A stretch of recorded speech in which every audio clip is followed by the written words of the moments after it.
안녕하세요. 저는 지금 사는 곳을 떠나 가족과 함께 지방으로 이사를 온 아들과 딸을 둔 35살 엄마입니다. 저에게는 두 번 다시는 겪고 싶지 않은 끔찍한 일이 있습니다. 그 일은 지금 생각해도 온몸에 닭살이 달아오르네요. 저희 사랑스러운 아들을 하마터면 평생 못 볼 뻔했거든요.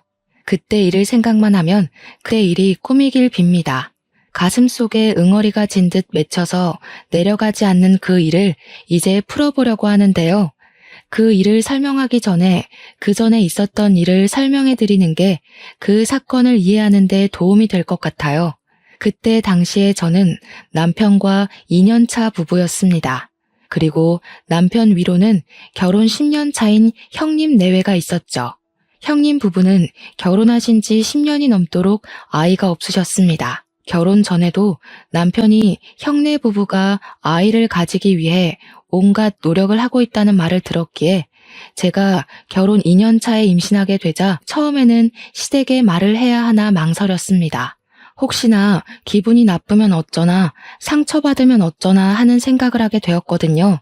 남편과 한참 상의 끝에 그래도 말하지 않는 것보다 말하는 게 서로에게 좋을 것 같다는 결론을 내리게 되었어요. 시댁 모임에 참석한 저희는 시댁 식구들 앞에서 임신 발표를 하게 되었습니다. 다들 놀라지 마세요. 저희 아내가 임신하게 되었어요. 저희도 새 식구가 늘었으니 축하해주세요. 시댁 식구들은 모두 깜짝 놀라며 저희를 쳐다보았죠. 어머님, 아버님은 좋아하셨지만 형님은 눈은 웃고 계셨지만 그 뒤에 짓던 표정에 마음이 아팠습니다. 반가운 소식이 두 집에 같이 왔으면 얼마나 좋았을까 하고 말이죠.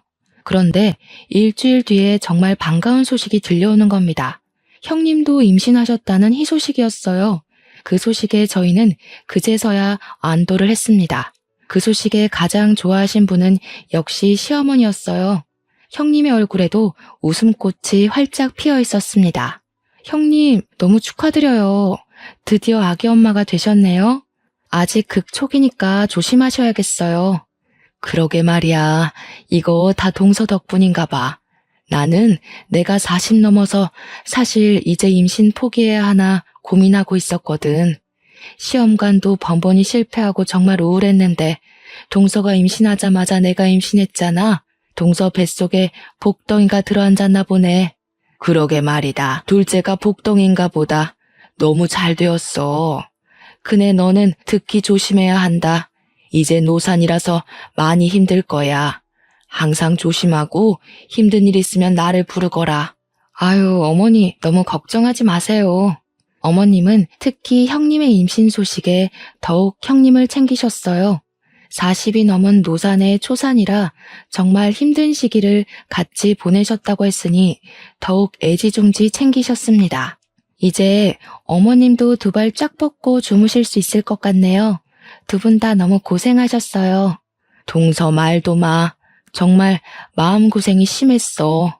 다른 사람들은 착상이라도 해보고 유산도 해보는데 나는 아이들이 착상도 하지도 않고 그대로 미끄러져 내리니까 너무 마음이 아프더라고. 보통 착상이라도 하면 임신 가능성이 있다고 본다고 하던데 나는 그것도 없었으니까.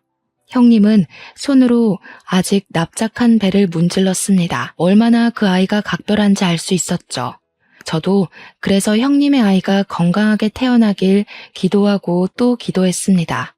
저희는 동시에 임신하게 되면서 많은 것을 공유했어요. 태교 정보나 육아용품 정보 등을 서로 나누었죠. 저희가 도란도란 앉아서 그런 것들을 인터넷으로 살피고 있으면 어머님은 동서 사이가 우애가 좋아서 좋다고 하시곤 하셨습니다. 시모들이 사이가 좋아서 아이들도 사이가 좋겠구나. 꼭 친형제처럼 지내겠어. 그러게요. 이제 보니 형님 예정일 언제신 거예요? 저는 9월 15일이에요. 형님은 저를 보고 당황하시더니 어색한 미소를 지어 보이더라고요. 아, 난 9월 23일이야. 어머, 그러고 보니 그럼 같은 달에 태어나는 거네요? 성별은 아직이겠네요. 아들일까 딸일까요? 너무 궁금한데 4, 5개월 정도는 되어야 나온다고 하네요. 그러게 말이야. 아들이고 딸이고 그냥 둘 다 건강하게 낳았으면 좋겠다. 그러게요, 형님. 병원은 어디 다니세요? 저랑 병원 같이 가요. 아, 나는 따로 다니는 병원이 있어. 회원제 병원이라서 동서 추천하고 싶은데 어렵네. 저는 그때까지 깜빡 잊고 있던 게 생각이 났습니다. 형님은 평범한 시댁과 어울리지 않을 정도로 부잣집 딸이라는 거였죠. 오랜 기간 연애를 했지만 친정의 반대에 형님은 결혼을 하겠다고 우기셨나 봐요. 당시 아주버님은 사법고시를 앞두고 계셨다고 했습니다. 형님의 친정에서는 아주버님이 사법고시에 합격하게 된다면 결혼을 허락한다고 했나 봐요. 아주버님은 결혼을 위해 1년 가까이 칩거하시면서 시험을 보고 합격하셨다는 에피소드를 듣게 되었죠. 저는 형님 집안이 얼마 정도인지 부자인지는 잘 모르지만 형님이 가끔 주는 선물을 친구들에게 보여주면 명품이라는 말을 듣게 되었어요. 저는 사실 명품에 눈이 박지 않아서 그런 걸 잘 모르거든요. 그래서 평소에는 형님이 부자인 것을 느끼지 못하고 살았는데 막상 산부인과도 회원제로 운영된다고 하니 입이 벌어지더라고요. 그래서 형님이 임산부에 좋은 영양제 등을 주면 너무 감사하다며 넙죽넙죽 받았습니다. 그리고 저희 아이들의 성별을 알 수 있는 개월수가 다가왔을 때 저와 같은 아들이라는 말에 서로 정말 좋아했어요. 그런데 어머님은 같은 아들인데도 형님의 아이에게 더 정성을 쏟으셨죠. 아무래도 집안 장손이다 보니 그렇겠거니 해도 눈으로 티가 나게 그렇게 차별을 두셨습니다. 저와 형님은 띠동갑이었거든요. 남편과 아주버님의 나이 차이가 8살 정도 차이 나기도 했고 형님 내외는 동갑 부부로 41살, 저는 당시 29살이었거든요. 어머님이 노산의 형님을 더 챙겨주셔도 어쩔 수 없다고 생각을 해도 서운한 건 별 수 없었습니다. 어머님으로서는 같은 손주 아닌가요? 이러다가는 태어나서도 할머니에게 차별을 받는 건 아닌지 생각도 하게 되었네요.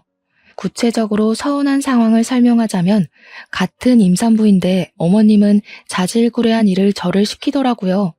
형님은 소파에 앉혀놓고 과일을 저기에 내놓았으니 깎아오라고 하던가 설거지는 다 저보고 하라고 했죠. 형님은 손에 물 한 방울 안 묻히게 하시면서 저는 시댁에 가면 그런 식으로 일을 하게 되는 겁니다. 아무리 귀한 집안 딸이라지만 너무한다고 생각했어요. 남편도 그런 것을 눈치를 챘는지 자신이 먼저 한다고 발빠르게 먼저 하더라고요. 자기야, 내가 할게. 자기는 앉아있어. 이제 배가 나오기 시작하니 자기도 힘들잖아. 고마워, 여보. 역시 나는 여보밖에 없어. 그렇게 설거지거리는 맡겨놓고 저는 형님 옆으로 가서 앉았더니 어머님이 포크로 사과를 찍어서 형님에게 주는데 형님은 그것을 저에게 주더라고요. 저는 괜찮다고 거절을 했죠. 어머님이 형님에게 주는 걸 뺏어먹는 느낌이 나잖아요. 어서 받아. 동서 그래야 뱃속 아이도 잘 자라지. 우리 조카도 사과 먹고 싶을 거야. 저는 어쩔 수 없이 그 사과를 받아들었습니다. 감사합니다, 형님. 잘 먹을게요. 제가 사과를 먹고 있는데 형님의 손에 제 배로 향하더라고요. 살며시 나온 배를 문지르시는 거예요. 배가 나온 게 너무 신기하다. 곧 있으면 태동도 하려나? 저는 제 배를 한참 만지는 형님이 너무 신기했어요. 본인도 임산부인데 굳이 제 배를 만질까 싶다가도 저희 아이를 예뻐하시니 그러는 거겠지 하면서 넘어갔습니다. 정말 신기한 건 바로 형님의 걸음걸이였습니다. 보통 임산부는 배가 나오면서 걸음걸이가 불편해지잖아요. 그런데 형님은 그런 모습이 전혀 없었어요. 몸도 무겁지도 않아 보이고 오랫동안 요가나 필라테스를 하셨다고 들었거든요. 그래서인지 형님은 외모도 제 또래로 보일 정도로 젊어 보이셨습니다. 신체 나이가 저보다 더 좋으신 것인지 가벼운 형님의 걸음걸이가 부러웠죠. 형님은 오랫동안 운동을 많이 하셔서 그러신지 몸도 참 가벼워 보이시네요. 몸도 유연해 보이시고요. 아니야, 그럴 리가. 나도 얼마나 불편한데 동서 눈에만 그렇게 보이나 보다. 형님은 기분이 나쁘셨는지 목소리가 쨍했습니다. 하긴 갑자기 몸에 한 생명이 더불어 사는데 안 불편할 리는 없겠죠. 아차, 저는 실수했구나 싶었습니다. 죄송해요, 형님. 힘든 건 당연하시죠. 그런데 정말 몸이 유연하셔서 그렇게 말한 거였어요. 역시 운동을 하시니까 그런가 하고. 형님은 기분이 풀리셨는지 저를 향해 싱긋 미소를 지었습니다. 아니야, 내가 너무 예민하게 굴었지? 미안해. 임신하니까 신경이 너무 예민해져서 그런가 봐. 그렇죠. 임신하면 호르몬 때문에 예민해진다고 하더라고요. 빨리 뱃속에서 나왔으면 좋겠어요. 그러게 말이야. 저희는 임신과 육아에 관한 이야기를 자주 나누었던 것 같아요. 물론 친구들과도 그런 이야기를 하고는 하지만 형님은 저와 그런 이야기를 하는 것을 유독 좋아하셨기 때문에 더 자주 이야기를 하게 되었어요. 그렇게 제가 임신 7개월 차에 들어갔을 때 형님은 정말 뜻밖의 제안을 저에게 해오셨습니다. 형님이 미국으로 원정 출산을 가는데 저보고 같이 가자고 하시는 겁니다. 당시에 뉴스로 원정 출산에 관한 이야기를 많이 들어보기는 했어요. 미국은 자국에서 태어난 아기들에게 시민권을 주기 때문에 그곳에서 낳고 돌아오면 아이에게 미국 시민권이 생긴다는 거죠. 특히 남아들에게는 병역을 하지 않아도 되는 특혜 중에 특혜였던 겁니다. 동서, 나 미국 가서 아기 낳으려고 하는데 같이 갈래? 동서 아이도 아들이잖아. 나중에 군대 보내야 하는데 한국에서 낳으면 빼도 박도 못하고 가야 하잖아. 그런데 미국에서 낳으면 시민권을 주니까 나중에 아이가 원하면 군대 안 가도 되는 거고. 어때? 같이 갈래? 저는 순간적으로 혹했습니다. 한국에서 남자들은 당연히 군대를 가야 하는데 가서 빈번하게 다쳐온다는 말을 들으면 엄마들은 가슴이 녹아내리잖아요. 그런 곳에 우리 아들이 안 갈 수 있다면 당연히 좋겠죠. 하지만 그것은 둘째치고 원정 출산 비용이 몇천 단위로 든다는 것도 알고 있었습니다. 그래서 아무나 쉽게 할 수 없다는 것도 알고 있었죠. 부자인 형님이야 쉽게 그런 선택을 할 수 있겠지만 서민인 저희는 원정 출산은 꿈일 뿐이었습니다. 글쎄요, 저희는 그럴 만한 형편이 되지 않아서요. 뉴스 보니까 몇 천만 원이나 든다고 하던데 너무 부담스럽네요. 어머, 내가 동수한테 돈 내라고 하겠어? 너무 걱정하지 마. 돈은 내가 전부 다 내줄 테니까 돈 걱정하지 말고 다녀오자. 나도 혼자 가려니까 심심하기도 해서 그래. 우리 아이들한테 너무 좋은 기회잖아. 나중에 시민권 얻으려면 엄청 힘든 거 알아? 미래를 위해서 지금 투자를 하는 거니까 아이를 위해서 가자. 몇 천만 원이나 되는 돈을 선뜻 내준다는 말에 너무 놀랐습니다. 몇백을 내주어도 부담스러울 일인데 말이죠. 그 자리에서 알겠다는 말을 못하겠더라고요. 이게 맞는 건가 싶기도 하고 예뻐해 주시는 건 감사한 일이지만 부담스러운 건 어쩔 수 없었습니다. 일단 남편하고 상의해 볼게요. 이 문제는 저 혼자서 정할 수 있는 일은 아닌 것 같아요. 최소 또 몇 달은 떨어져 있어야 한다고 들어서요. 고민이 되네요. 그래? 그럼 서방님께 잘 설명을 해봐. 이렇게 좋은 기회 흔치도 않으니까. 비용은 걱정하지 말고, 알았지? 그날 저녁 남편에게 형님이 말한 원정 출산에 관해 이야기를 하게 되었습니다. 이건 아니다 싶다가도 아이의 미래를 생각하면 더없이 좋은 기회잖아요. 형님 아이는 원정 출산으로 시민권이 떡하니 생기니까요. 막상 그런 좋은 기회를 발로 차버리고 우리 아들은 시민권도 없고 군대까지 가야 하나 생각하면 놓치기 아까운 기회였습니다. 형님이 미국으로 원정 출산을 간다고 하는데 나랑 같이 가자고 하던데 비용은 다 형님이 지급해준다고 했어. 다녀올까? 너무 좋은 기회잖아. 그 말에 남편은 정색하기 시작했습니다. 원정 출산? 미국으로? 그게 무슨 말이야? 아이는 한국에서 낳아야지. 무슨 미국까지 가서 낳겠다고 하는 거야? 미국은 거기서 낳기만 하면 시민권을 주잖아. 그럼 나중에 미국 국적으로 선택하면 병역도 제외될 수가 있대. 당신도 군대 이야기하면 다시는 가기 싫은 곳이라고 생각만으로도 끔찍하다고 했잖아. 그런 곳에 우리 아들이 안 가면 얼마나 좋아. 제 말에 남편은 정말 의외의 말을 하기 시작했습니다. 자기 말이 맞긴 하는데 남자는 군대를 다녀와야 부모님의 소중함도 알고 주위를 살펴볼 여유도 생겨. 군대라는 게 꼭 간다고 좋은 건 아닌데 남자라면 다녀와야 사람 구실을 하기도 하고 나도 군대에서 철들었다니까. 아무튼 나는 반대야.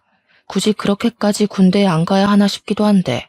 원정 출산 이야기를 하면 남편은 당연히 반길 줄 알았는데 반대를 하니 저도 원정 출산에 대해 회의적으로 바뀌기 시작했어요.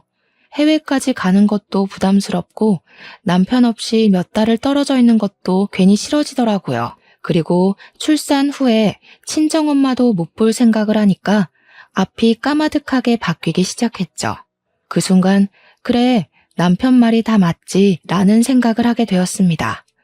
저는 형님에게 전화해서 해외 원정을 거절하게 되었어요. 여보세요? 아, 형님. 남편이랑 상의를 해봤는데요. 아무래도 해외 원정은 안 될 것 같아요. 서방님이 반대하는 거면 내가 설득해주면 어떨까? 잘 말해볼게. 너무 좋은 기회잖아. 아니에요. 저도 막상 나가려니까 친정엄마 옆에서 있는 게 더 좋을 것 같아서요. 아이가 비행기 탈 때까지 몇 달간 떨어질 생각을 하니까 못 갈 것 같아요. 그렇구나. 그렇지. 임신하고 출산하면 엄마가 더 보고 싶을 테니까. 알겠어. 동서가 싫다고 하면 나도 더 권유하지 않을게. 그런데 며칠 후에 어머님이 저에게 전화하시는 겁니다. 너희 형님이 미국으로 원정 출산을 가자고 하는데 왜 안 가겠다고 하는 거니? 이게 얼마나 좋은 기회인 거 모르는 거야? 너희 형편으로는 어림도 없는 일이잖아. 그런데 왜 안 가겠다고 하는 거니? 어머님은 저희가 원정 출산을 가지 않는 것에 화가 단단히 나신 것 같았습니다. 아, 네, 어머니. 남편이 반대하네요. 남자는 군대를 다녀와야 철이 든다면서요. 저도 어쩔 수가 없어요. 남편이 반대하면 네가 설득해야지. 그것 하나 설득을 못하는 거야? 아무튼 원정 출산 가라. 너희 형님이 너를 가엾게 여겨서 챙겨준다고 하는데 그렇게 거절을 하면 되겠니? 어머니, 죄송해요. 저도 막상 가려니 몇 달을 거기 있어야 한다고 하니까 좀 그래서요. 저희는 괜찮으니까 형님 혼자 다녀오라고 하세요. 너는 끝까지 진짜 아이 생각은 하나도 하지 않는구나. 어떻게 엄마가 되어서 그럴 수가 있다니? 제가 싫다고 해도 어머님은 한동안 저에게 전화하셔서 원정 출산을 가라고 하는 겁니다. 저는 그때마다 거절했더니 어머님은 제가 시댁에 가도 어머님은 저를 곱게 보시지 않았습니다. 그래도 어쩌겠습니까? 마음이 내켜야 그것도 가는 건데 어머님이 그렇게 나서서 저를 닥달하니 더욱 가기 싫더라고요. 그렇게 해외 원정 사건이 지나가고 막달이 다 되어가고 있었습니다. 시댁에 모여 밥을 먹고 다들 도란도란 이야기하고 있었는데 형님이 저에게 다른 이야기를 했습니다. 동서, 이제 막달인데 출산할 병원은 정했어? 네, 제가 다니는 병원에서 분만도 가능하다고 해서 그냥 다니는 병원에서 하려고요. 그럼 내가 다니는 병원에서 출산하는 건 어때? 형님이 한국에서 출산한다는 말에 깜짝 놀랐습니다.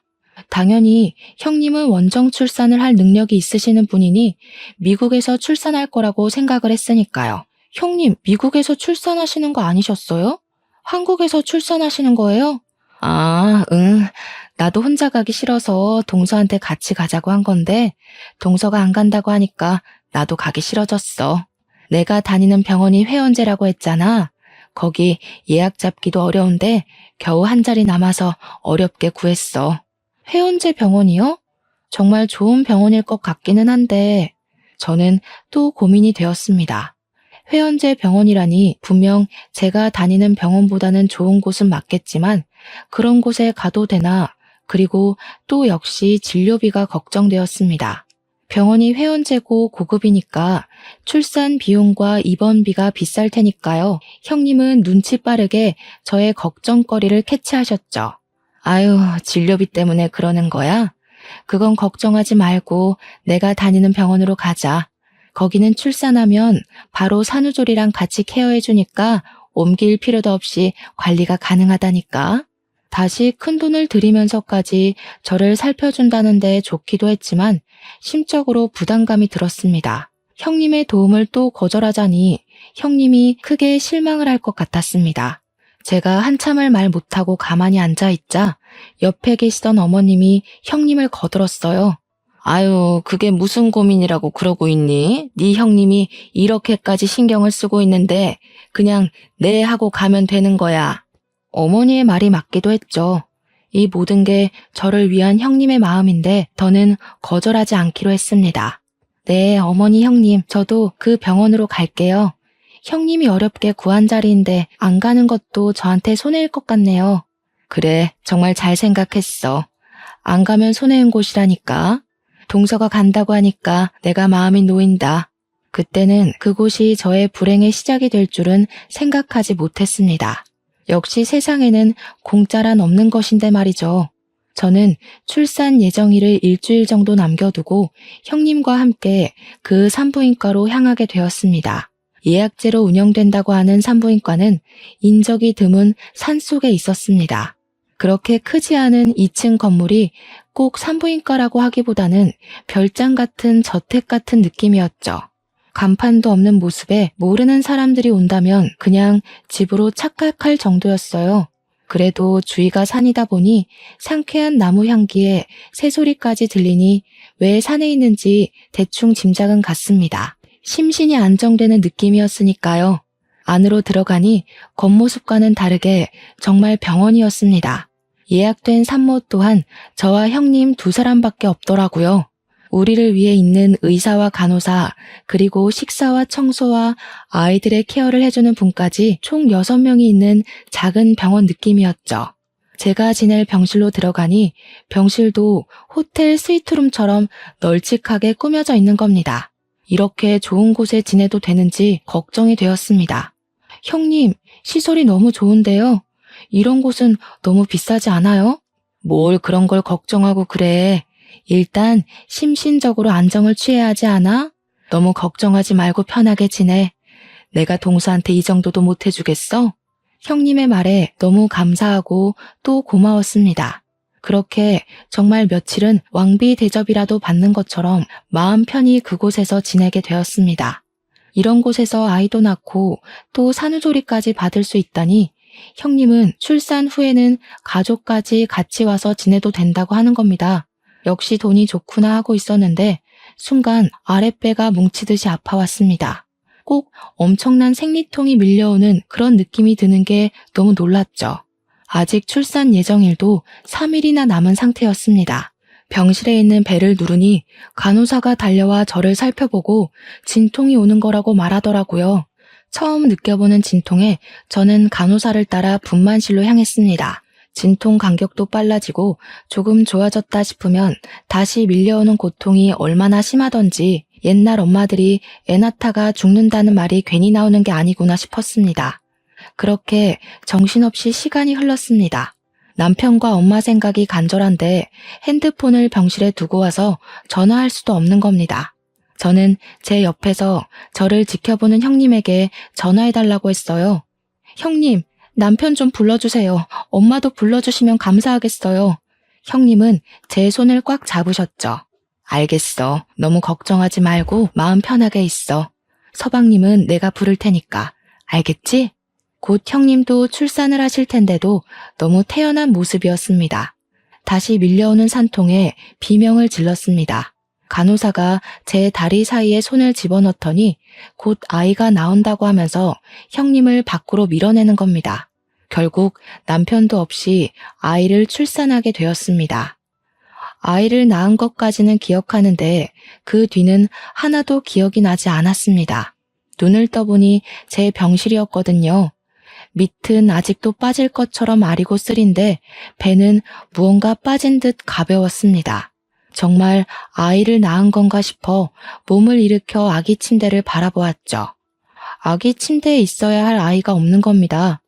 미리 들은 말로는 모자 동반 병실이었거든요. 침대 위에 있는 배를 눌렀더니 간호사가 병실로 달려왔습니다. 제 아이는 어디에 있나요? 검사 받으러 갔나요? 그런데 간호사가 아무 말 하지 않는 겁니다. 입을 꼭 다물고 가만히 서 있는 게 너무 이상했죠. 왜 말 안 해주세요? 제 아이 어디에 있는 거냐고요? 아기 침대에 있어야 하는 거 아닌가요? 아이가 태어난 직후에 사망했어요. 폐호흡을 해야 하는데 못했습니다.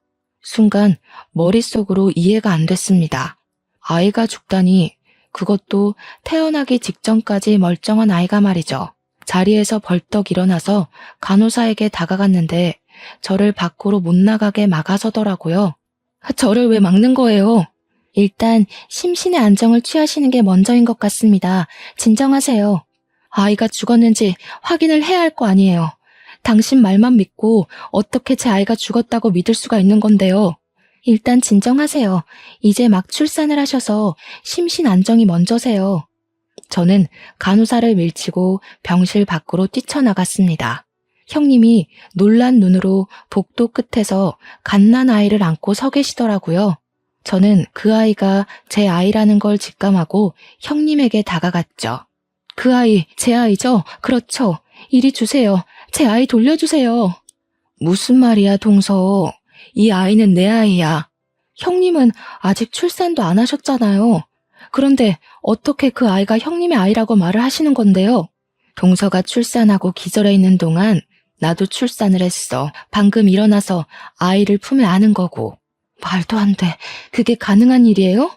저보다 출산 예정일이 며칠이나 차이 나는데 아무리 우연이라도 이게 가능하냐고요.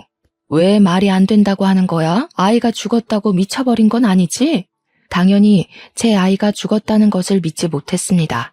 그 짧은 시간에 초산인 사람이 아이를 출산하고 저렇게 멀쩡하게 서 있는 것 자체가 말이 안 된다고 생각했습니다. 몇 시간 전에 출산한 저는 다리가 이렇게 떨려오는데 말이죠. 그런데 도대체 왜 형님은 갑자기 제 아이를 자신의 아이라고 우기는지 알 수 없었습니다. 홀쭉해진 형님의 배에 저는 당황스럽기만 했어요. 모든 것을 다 떠나서 저는 제 아이를 되찾아야 했습니다. 그리고 형님이 안고 있는 아이가 제 아이라는 확실한 증거는 제 아이의 시체를 보는 것뿐이라고 생각했습니다. 아이를 본다면 적어도 형님 아이 둘 중 누구의 아이는 죽은 게 틀림없으니까요. 그럼 죽은 아이라도 보여주세요. 역시나 제 말에 형님은 한동안 말 못하고 우두커니 서 있었습니다. 그러니 더 제 아이라는 확신이 들더라고요. 왜 말이 없어요? 제 아이 보여주시라고요. 안 돼. 동서가 보면 충격받을 거니까 잠시 쉬고 나중에 보여줄게. 제가 형님에게 다가가자 형님이 뒷걸음치는 겁니다. 아이가 다칠까봐 형님에게 달려들어 아이를 뺏을 수조차 없었습니다. 더 이상 형님을 자극하면 아이가 위험해질 것 같았습니다. 아이를 위해 한 발 물러서기로 했죠. 일단 방으로 돌아와 남편에게 전화했습니다. 여보, 내가 아이를 낳았는데 형님이 우리 아이를 데리고 가서 주지를 않아. 빨리 와. 어서 와. 너무 무서워. 그게 무슨 말이야? 형수가 어쨌다는 거야? 저는 울먹이며 그냥 일단 오라고 소리를 질러버렸죠. 남편에게 길게 설명할 정신도 없었습니다. 이 상황이 기가 막히고 어이가 없었으니까요. 1시간 뒤에 남편과 아주버님 어머니가 함께 산부인과로 찾아왔습니다. 시댁 식구들이 오자 저는 그동안의 상황을 설명했습니다. 다 제 편을 들어주고 제 아이를 찾아줄 것이라고 생각을 했지만 저의 이야기를 들어주는 건 오직 남편밖에 없는 겁니다. 상황을 바르게 판단할 줄 알았던 아주버님까지 그 아이는 본인들 아이라고 하니 정말 팔짝 뛸 노릇이었습니다. 저 아이는 저희 아이가 확실해요. 어떻게 우리 아이를 재수 씨 아이라고 우길 수가 있는 겁니까? 제 말 못 들었어요? 형님은 진통도 안 했다니까요? 아이를 낳고 저렇게 멀쩡할 수가 없다고요. 그게 무슨 말도 안 되는 말입니까? 제 아내 말로는 재수 씨가 출산 후 기절한 시간이 무려 5시간이 넘는다고 하던데요. 재수 씨가 진통할 때 본인도 살짝 아파져도 내색도 못하고 참았다고 합니다. 재수 씨가 아이 낳으니 그제야 출산했다고 말했습니다. 아주버님까지 제 아이를 자신의 아이라고 우기니 기가 막혀 왔습니다. 그럼 죽은 아이는 왜 안 보여주는 건데요? 보여주기라도 하면 제가 이렇게 미칠 것 같지는 않죠. 그래요. 아이를 보여주세요. 죽은 아이라도 보여주어야 우리가 아이의 죽음을 받아들이든지 하죠. 아이 시체가 없어서 그래요. 동서가 충격을 받을까봐 벌써 화장을 해버렸어요. 몇 시간 사이에 아이를 화장하다니 형님은 다시 거짓말을 하고 있었습니다. 도대체 왜 이러는 거예요? 그럼 그 아이 유전자 검사라도 해요. 그럼 확실하죠. 아니라고 하면 제가 아이를 포기하겠습니다. 제가 그 말을 꺼내자 갑자기 어머님이 화를 내시는 겁니다. 너는 어떻게 네 형님을 못 믿고 그렇게 우기는 거냐? 네 형님이 어디 그런 거로 속이는 사람이든? 너한테 얼마나 잘했니? 응? 아무리 아이가 잘못되었다고 해도 너를 위해 이렇게까지 신경 써준 사람에게 이런 식으로 몰아세우면 쓰니? 저에게 그런 태도를 보이는 시어머니께 너무나 속이 상했습니다. 아무리 형님이 예쁘고 살가워도 어머니만큼은 중립을 지켜야 하는 거 아닌가요? 형님이 거짓말을 하든 제 아이가 정말 죽어 제가 정신이 나간 상태였어도 말입니다. 모두 그렇게 저를 몰아세우니 정말 눈이 돌았습니다. 그 상황에 눈이 안 돌아가는 게 비정상 아닌가요? 처음부터 이상했습니다. 자신의 몸보다 제 뱃속의 아이를 이뻐했던 형님이 너무 가벼운 그 몸짓까지 그제야 무언가 맞추어지지 않은 퍼즐이 맞춰지는 기분이 드는 겁니다. 이 비싼 병원까지 말이죠. 이 병원에 몇 안 된 사람들도 다 형님이 저를 속이기 위한 사람들로 보이는 겁니다. 그때 형님이 처음부터 임신하지 않은 게 아닐까? 라는 생각하게 되었죠. 처음부터 계획적이었어요? 제 아이를 빼앗기 위해 이런 짓을 꾸민 거예요? 도대체 무슨 이야기를 하는지 모르겠네. 형님, 임신을 안 하신 거죠? 제 아이를 빼앗기 위해서 임신한 연기를 한 거예요? 아니야. 도대체 무슨 말을 하는 거야? 나는 정말 임신을 했고 아이를 낳았다고. 동서도 그동안 내가 임신한 거 봤잖아. 얼굴이 시뻘개진 형님이 저를 향해 소리를 꽥 질렀습니다. 그래도 아이를 이대로 가만히 뺏길 수는 없었습니다. 그럼 검사해요. 산부인과 의사도 있으니 우리 검사를 해보면 되겠네요. 출산했다는 증거 저에게 보여주세요. 지금 멀쩡하게 걸어다니는 거 보면 형님도 자연분만하신 거 맞죠? 그럼 회음부가 찢어져 있을 테니까 그거 확인해봐요. 그래 여보. 그러자. 확인시켜주고 빨리 집으로 가자. 제 말에 동의하는 아주버님을 보고 안도의 숨을 내쉬었습니다. 그 상황에 쐐기를 받기로 했습니다. 산부인과 의사도 믿을 수 없으니 출산의 경험이 있는 어머니라면 확실히 알아볼 수 있을 거라고 생각했죠. 어머님도 같이 확인하러 가시죠. 그래야 모두 믿지 않겠어요? 무슨 말도 안 되는 소리를 하는 거야. 나는 진짜 아이를 낳았다고. 왜 내가 그런 검사를 받아야 하는 건데? 그럼 이 상황을 제가 어떻게 받아들여야 하는 건데요? 아이 시체도 없는 상황에서 형님 말만 믿고 이렇게 속절없이 아이를 빼앗겨야 하는 건가요? 아이를 낳았다면 확인시켜 주시면 되잖아요. 그 순간 형님이 아이를 안고 쏜살같이 병실 안으로 뛰어 들어가는 겁니다. 저는 형님을 따라 재빨리 병실로 뛰어들어가 형님이 문을 못 잠그게 막았습니다. 형님은 점점 뒤로 물러서더니 2층 테라스로 발을 옮겼습니다. 더 가까이 오기만 해봐. 여기서 아이랑 뛰어내릴 거야. 다시는 아이를 안 뺏겨. 알아들어? 저는 바닥에 털썩 주저앉아 눈물을 터뜨렸습니다. 아이를 안고 협박하는 형님을 도저히 따라갈 수가 없었어요. 그 모습을 본 시댁 식구들은 다들 놀라서 그 자리에 얼음처럼 멈춰섰습니다. 그리고 다 같이 흥분한 형님을 달래기 시작했어요. 그네야, 그게 무슨 짓이냐. 그러지 말아라. 그러면 안 되는 거야. 여보, 이리 아이를 어서 이리 줘. 그러다 큰일 나. 형님, 제발 그러지 말아요. 왜 그러는 거예요? 아이가 불쌍하지도 않아요? 형수님, 저희 아이 돌려주세요. 내 아이라고 말했잖아. 왜 내 말을 듣지 않는 거야, 왜? 다들 내 말을 안 듣는 거냐고. 난 분명히 아이를 가졌는데, 분명 입덧도 하고 배도 불러왔는데, 왜 다들 아니라고 하는 거냐고, 왜? 그 상황에 가장 충격을 받은 사람은 바로 아주버님인 것 같았습니다. 멍하니 밤 미친 사람처럼 구는 형님을 바라보셨습니다. 저는 제발 누군가 이 상황은 끝내주길 바랬어요. 믿기 싫은 현실에서 깨어나고 싶었습니다. 아주버님이 형님에게 천천히 다가가서 형님에게 말했어요. 여보, 아이 내게 줘. 난 믿어. 우리 아이가 있었다는 거. 그러니까 아이는 내게 줘. 형님은 한참을 아주버님을 쳐다보다가 아이를 주셨습니다. 아주버님은 아이를 안고 눈물을 떨구셨습니다. 그러다가 천천히 돌아서서 남편에게 아이를 건네주었습니다. 뭐 하는 짓이야? 우리 아이를 왜 주는 건데? 내 아이야. 나를 믿는다며.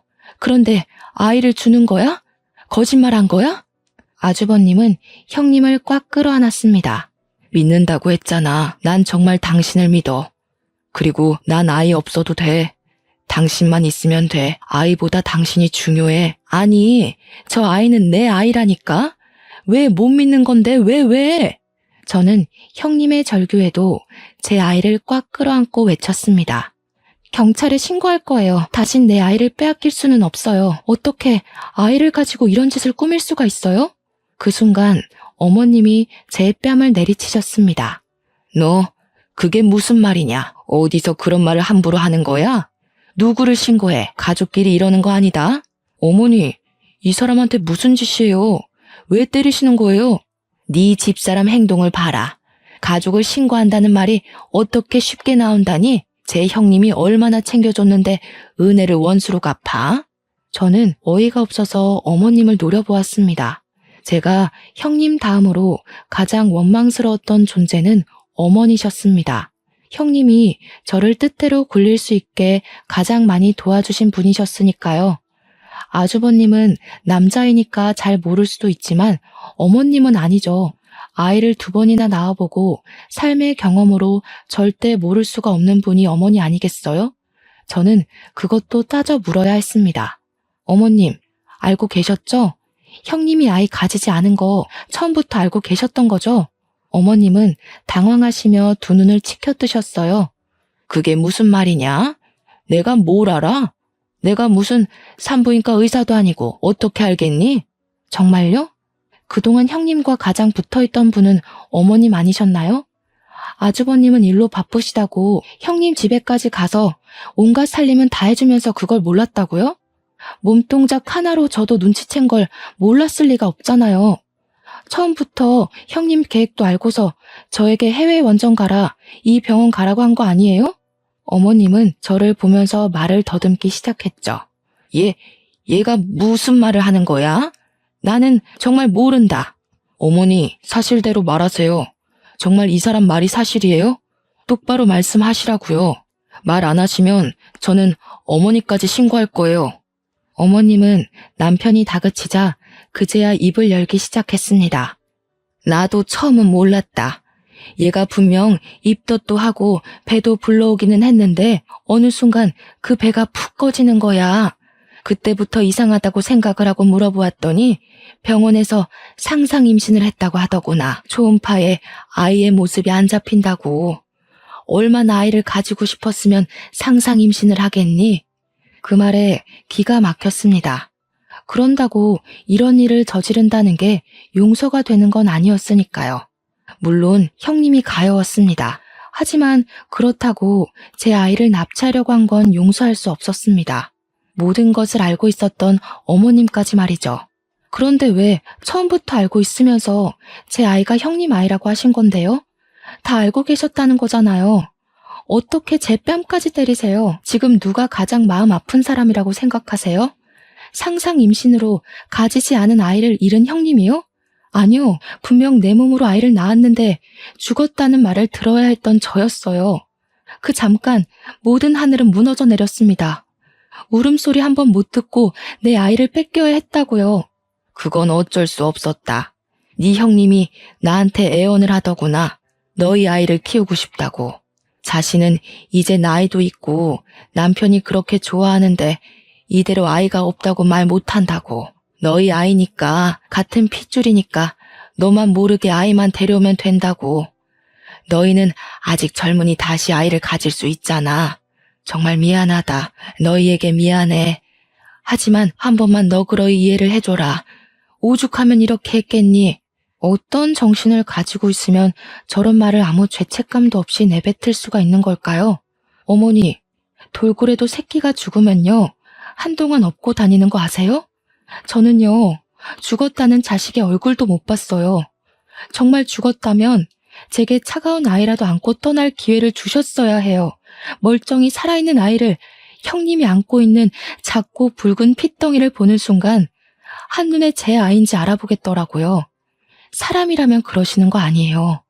다시는 저와 손주 볼 생각하지 마세요. 왜 그러니? 내가 도대체 무슨 잘못을 했다고 이러는 거야?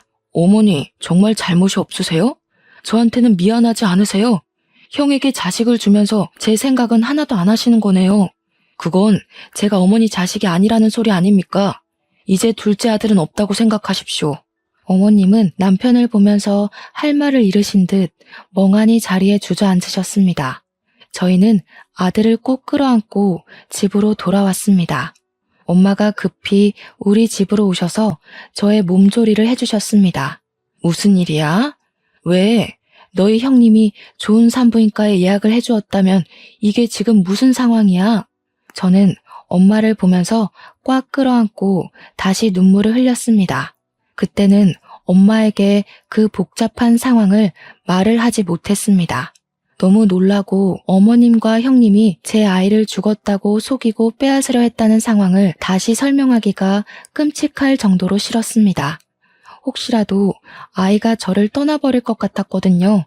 남편도 이번 사건으로 충격이 컸는지 저희 친정이 있는 지방으로 이사를 하자고 했고 바로 직장을 그만두고 집을 알아보더군요. 믿었던 어머님에게 속고 버림받은 느낌이 들었다고 최근에서야 말을 하더라고요. 지금은 저희는 친정과 왕래를 하고 잘 지내지만 시댁과는 완전히 연을 끊어버렸습니다. 형님 내외도 시댁과 연을 끊어버렸기에 지금은 어머님이 어떻게 지내시는지 알 길이 없습니다. 남편은 가끔 형과 연락은 주고받고는 하지만 서로 얼굴은 보지 않더군요. 남편에게 전해 들은 말로는 형님은 그 뒤에 정신분열증 증세를 보였다고 합니다. 분명 임신했는데 왜 아이가 없는 거냐며 아이를 낳았는데 아이가 없다고 어디 있냐고 소리를 지르면서 밖으로 뛰쳐나가길 반복했답니다. 길거리를 헤매고 다니면서 보이는 아이를 납치하려고 하는 일까지 벌어지면서 지금은 정신병원에 입원 중이라고 해요. 아주버님은 직접 제게 전할 수가 없으니 남편에게 미안하다고 전해주라고 했다고 합니다. 그때 당시에는 본인도 간절하게 아이를 원했기 때문에 눈앞의 진실을 보지 못했다고요. 형님이 얼마나 아이를 간절했으면 상상 임신을 했을까 싶다가도 그 일을 생각하면 결국 가여운 마음도 사라져버렸습니다. 형님이 한 짓은 절대로 해서는 안 되는 일이었고 우리 가족을 모두 철저히 속이고 농락한 거니까요. 멀쩡히 살아있는 아들을 가슴에 묻고 빼앗길 뻔했습니다. 지금은 잘 자라서 어린이집을 다니는 아들을 보면 뿌듯합니다. 그러면서 아직도 마음 한구석이 응어리처럼 맺혀 있는 것은 어쩔 수가 없네요. 사람의 고통 중에 가장 큰 고통이 자식을 잃는 고통이라고 했던가요? 저도 극히 공감하는 바입니다. 아주 잠깐이었지만 아직도 그 짧은 순간을 기억하면 세상이 무너져 내리는 것 같았으니까요. 다시는 아무도 그런 고통을 겪지 않기를 빌면서 이만 글을 줄이겠습니다. 저의 이야기는 여기까지입니다. 들어주셔서 감사해요.